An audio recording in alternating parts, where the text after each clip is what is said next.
And welcome back to the program. It's the Vicki McKenna Show. So I've often had Mark Meckler on the program to talk about the Convention of States. I never thought that I would have Mark Meckler on the program to talk about the Convention of States being somehow twisted into some kind of, weird cult-like, militia organization. It seems to be what we're going to have to talk about, Mark. First thing I don't understand is why this is an Amazon Prime show that's attacking you guys. It's ostensibly about the Duggar family. I don't understand why. I mean, that show's been off the air for 10 years. I don't understand why Netflix is doing a show attacking the Duggar family, but in the process of doing that, they decided, you know what, I think we need to take aim at Mark Meckler and Convention of States. How the heck did that happen? Yeah, I mean, I can't speak to how it happened. Somebody sent a clip to me, and really amazing. So this show is called Shiny Happy People, which seems to be about neither. And last season, apparently, it attacked the Duggar family. I think this is just part of mainstream American culture on the left coming out of Hollywood.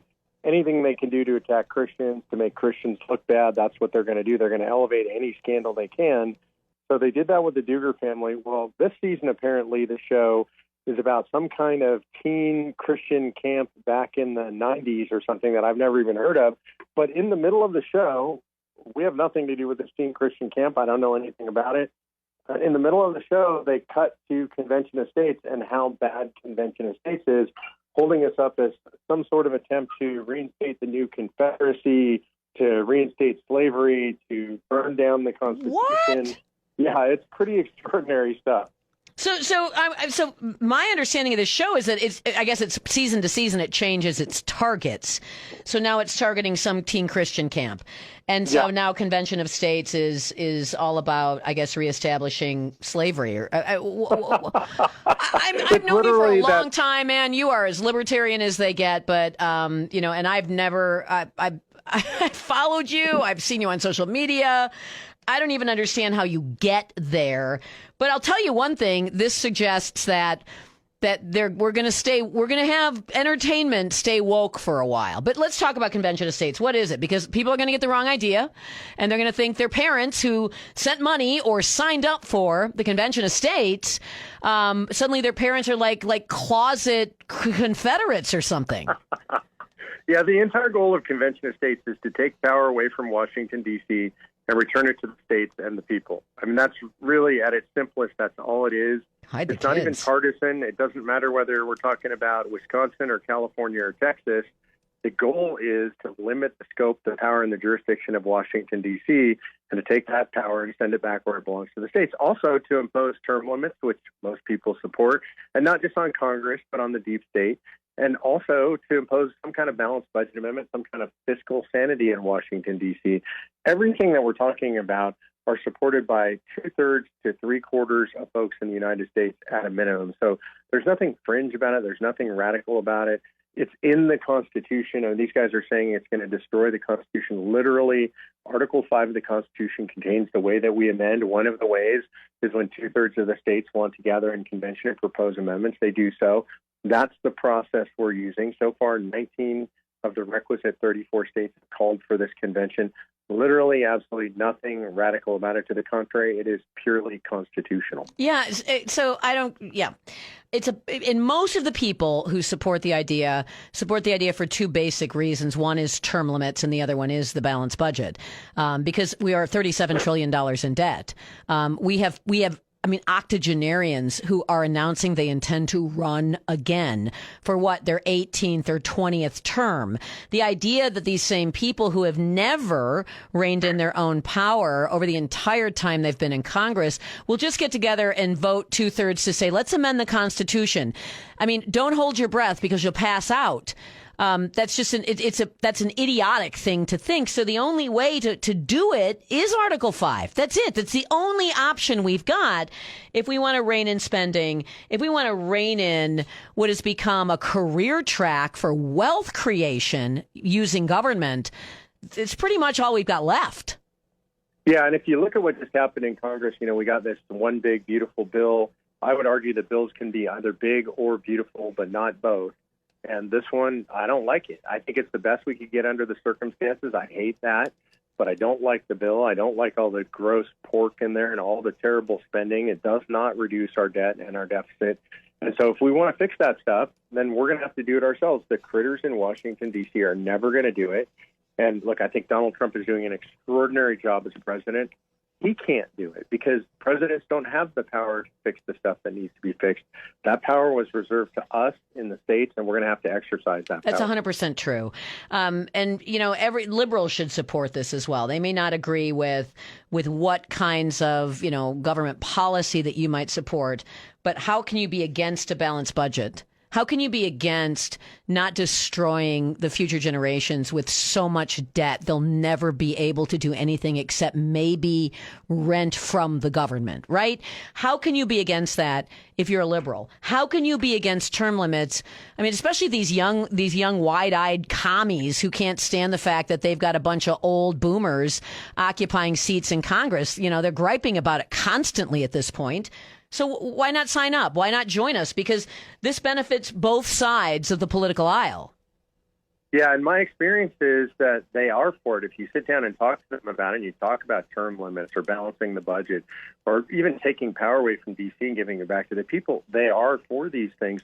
That is precisely the reason that you see a show like Shiny Happy People attacking us, because the status quo folks, they're worried about the fact that their people, liberals, conservatives, independents, libertarians, are for this.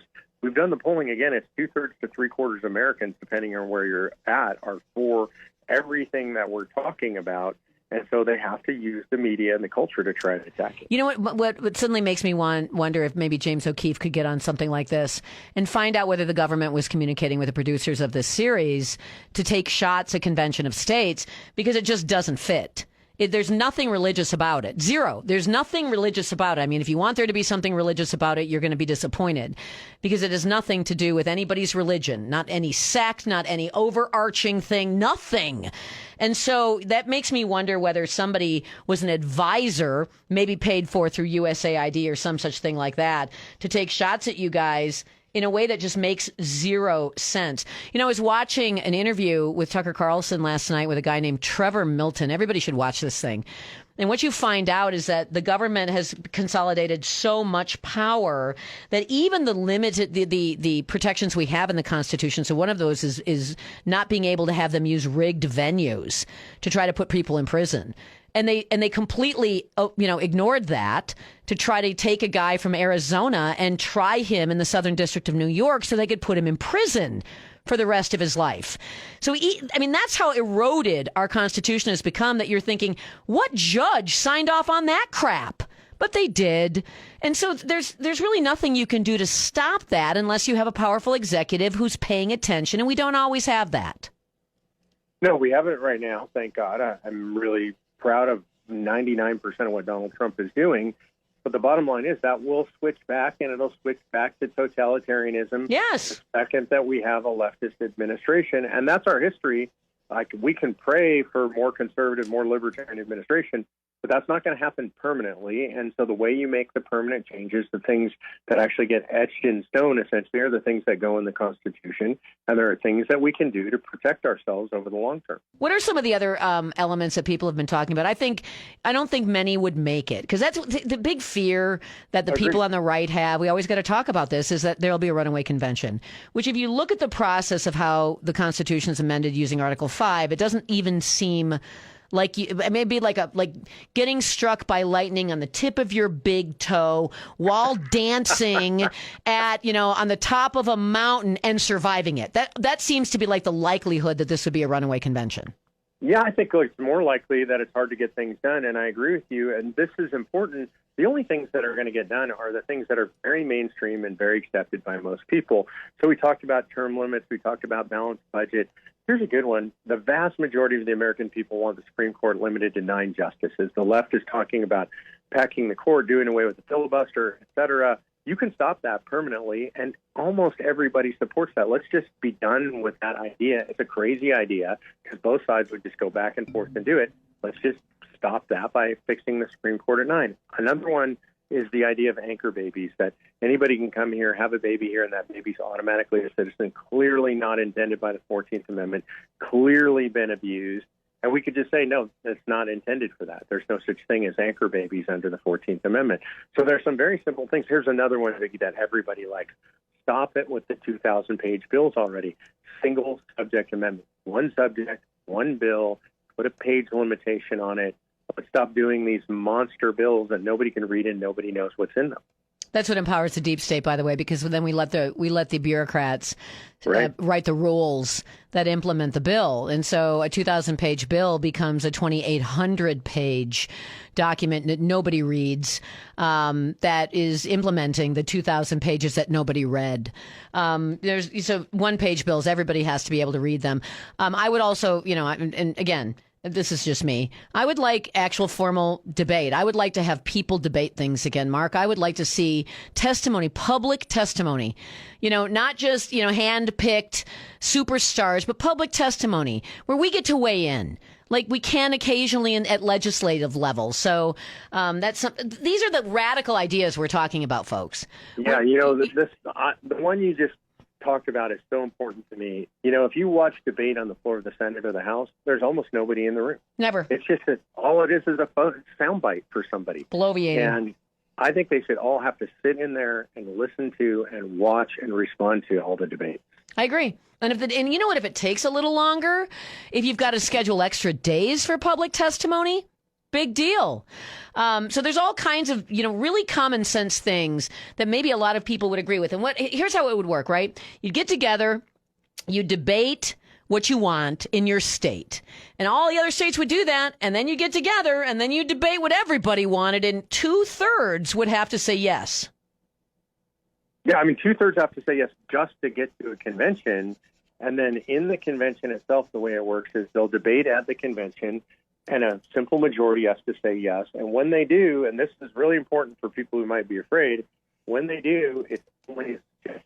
Or if that convention has no power to do anything except for make suggestions to the states to say, hey, we think the Supreme Court should be limited to 9. What do you think? That goes out to the states. And then it takes 3/4 of states, an even higher bar, to ratify anything that comes out of that convention. So the idea that something crazy could get into convention, come out of convention, and get ratified is just ridiculous. Yeah. In fact, what makes me sad, because some of my ideas, which are very common sense, probably would never make the cut. I appreciate the time on the program, but folks, if you're out there and you're seeing this advertised and it's popped up in my social feeds, this shiny happy people story, this is just, it's propaganda. You can skip it. They're much better things, not only better things, but more entertaining things than just watching yet another likely government-driven, anti-liberty, anti-Christian screed on Amazon Prime. So